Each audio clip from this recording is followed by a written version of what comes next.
We got a Woj bomb on TV Sunday. This man, Adrian Wojnarowski, blew Warrior fans' minds. I don't sense that Golden State has a great interest in being involved in the Ben Simmons talk. Certainly, I think like a lot of the league, Golden State's going to wait, see how it goes with Bradley Beal. But short of Bradley Beal being available, I expect Golden State to use those picks at 7 and 14 this week. What? He said the Warriors would trade the 7th and 14th picks for Bradley Beal only. That's basically the Warriors saying, F off, Ben Simmons. That also means Damian Lillard is not available. What? No, it's like I've said all along, after the Olympics, he will demand a trade. But this is really bad news for the Dubs. Either Beal demands a trade in the next few days before the draft, or it'll be real hard to get that deal done. The problem is those picks. If Golden State makes the picks, then the Wizards might not like who they took. The good news, Shams reports Beal is, quote, on the fence about his future in DC. And that is the closest thing we have heard to he's thinking about leaving. This video explains if the Warriors are idiots to go for Bradley Beal or nothing, and who else could get the All-Star. Yo, it's Casey. Reminder to AM Hoops Plus members, we are doing a live draft party. For the rest of you, I need you to click the link in the description to get the free report of the top 7 underrated trade pieces. These are 7 guys, not the obvious guys like Bradley Beal. These are 7 guys that I think could be out there on the trade market if the right deal becomes available, but not enough people are talking about. For the Warriors, though, they need another star or they won't compete. I don't care that Bradley Beal is a guard and they already have Steph and Clay. The fact is Steph had to carry the offense last year. It was exhausting just watching him, and Clay's not going to help that much. He might not be back to start the season, and then when he does come back, I don't think he'll be like 70% of himself at best. And that would mean a 3rd wasted season of prime Steph Curry. How could he stay through that? I know Steph's a loyal dude and he likes money, but every star of his generation would leave. Kevin Durant did it to OKC. LeBron has done it. The only reason Giannis didn't leave the Bucks is Milwaukee gave him a reason to stay getting Drew Holiday. The Dubs need to give Steph a big reason to stay, and that is by making a big trade. Now, if Bradley Beal doesn't demand a trade in the next few days, they should go after someone else. And my order of stars to target would be Damian Lillard 1, Pascal Siakam 2, Ben Simmons 3, then CJ McCollum. And yes, I already said a trade for Miles Turner and Domantas Sabonis would be good as well. Bottom line, the Warriors front office cannot mess this up. If the Warriors don't get Beal, one report says the Boston Celtics could be a preferred destination because Beal is close friends with Jason Tatum. That's great, but it is not going to happen, and this is why. Celtic fans should forget about a Beal-Tatum Big Two. The C's do not have a good enough trade package. The best they could offer is a deal around Jaylen Brown. And why, if you're the Wizards? Like, just Celtic fans, put yourself in DC's shoes.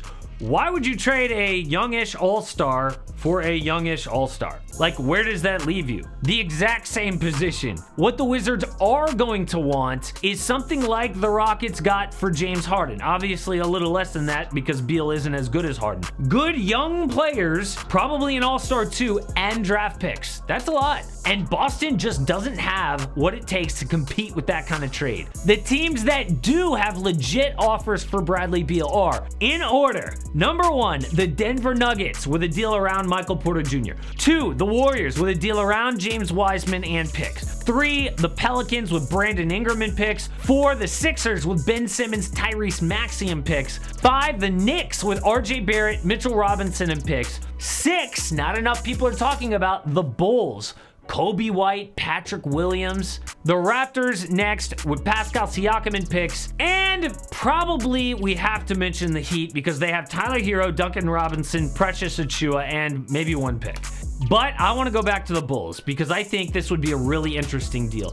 I would love to see how far a Zach LaVine, Bradley Beal, Nikola Vucevic Big Three would go in the East. Now, I don't want to make up specific trade scenarios until Beal demands a trade. Once he does, I will drop a video with specific trade packages, but I did intentionally leave out the Timberwolves or the Lakers and everyone else. D'Angelo Russell has been exposed in Minnesota. He's been injured, yes, but he was not good enough to significantly improve their team. He's not that kind of talent. D'Lo was an all-star that helped lead the Nets to the playoffs, but he needs a really good roster around him to do anything. Woj reported the Lakers have offered almost every team Kyle Kuzma and KCP. Obviously, every team would include the Wizards. Look, that's not even close enough to get Beal. We know that they're looking for like an offensive creator to put next to LeBron James. They can forget anyone on Bradley Beal's level. But the really interesting thing about where we are right now in this Bradley Beal situation is before he demands a trade,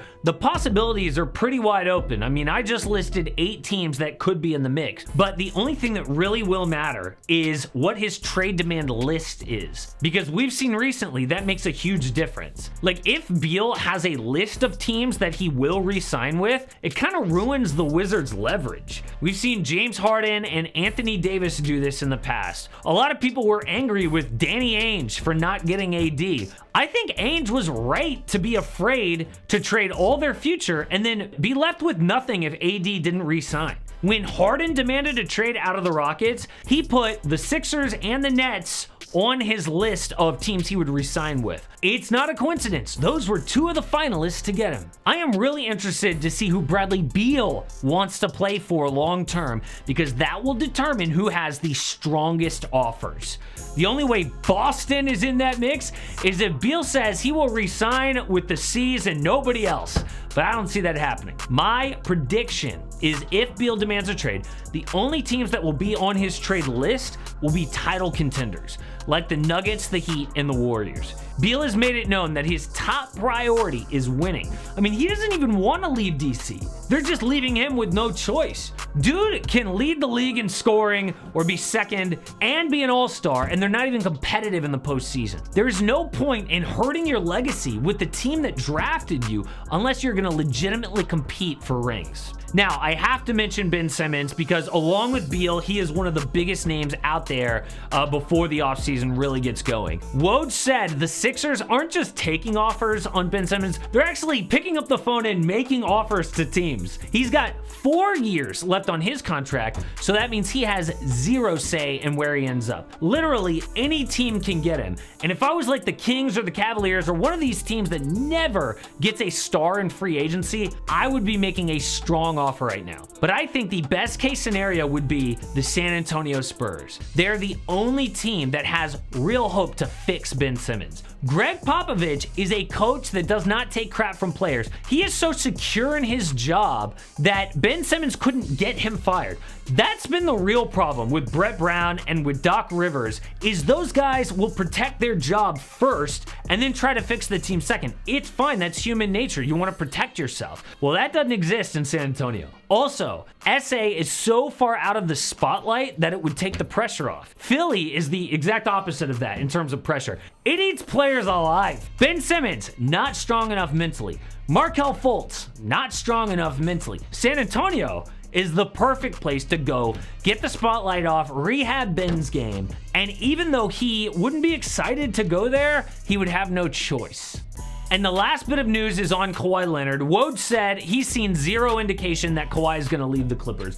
And I would say that means 0, because even a reporter as plugged in as Woj gets 0 information on Kawhi Leonard. It was the exact same thing when he left the Raptors. We had no idea he was going to join the Clippers until he did it. We could also have no idea he's going to leave the Clippers until he does it. And if he does, I have a list of teams that I think Kawhi would want to go to most.